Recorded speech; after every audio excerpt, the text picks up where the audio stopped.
a couple of years back, the Kandahar giant in Afghanistan that was killing military. And, I've had on my site, on my Twitter page, some of the recordings from the pilot who flew that giant out of there.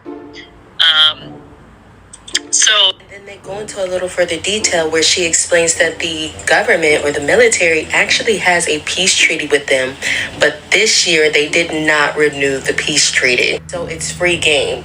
You're going to start seeing them come up to surface because the military has not renewed the actual peace treaty that they made with them.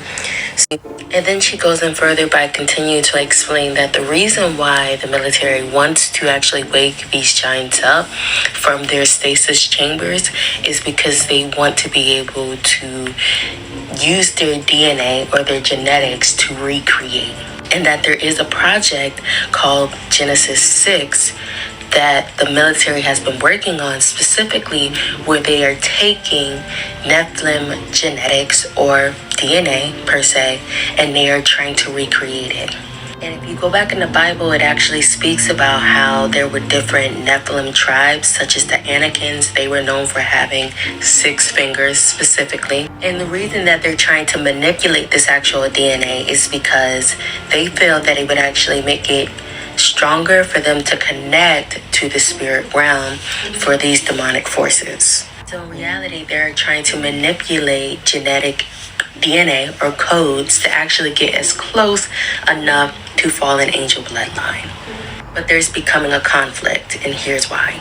Things, especially with the military going through the underground tunnels, as they went through, they were blowing up the entrances and exits to those deeper tunnels, which means basically the giants are getting caved in, where some of those giants gathered.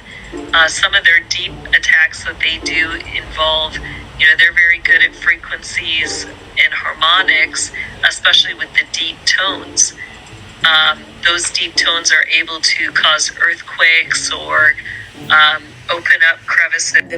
If you guys haven't checked out her page, I highly suggest it. She covers all about the music industry. I've been following her forever. It's so good. I haven't talked about the music industry because I knew that shit was gonna get me banned, and I'm already banned as it is. Go check out her stuff. I'll tag her in the caption. But you guys don't find it interesting that this was in Afghanistan? So this is the area that is really bad with internet, and like they're begging Starlink to be available in Iran, which is right next to Afghanistan, which is where these giants are. And also, don't you find it interesting that there's an earthquake in Mexico in September, like pretty much every few years? The truth is about to be revealed.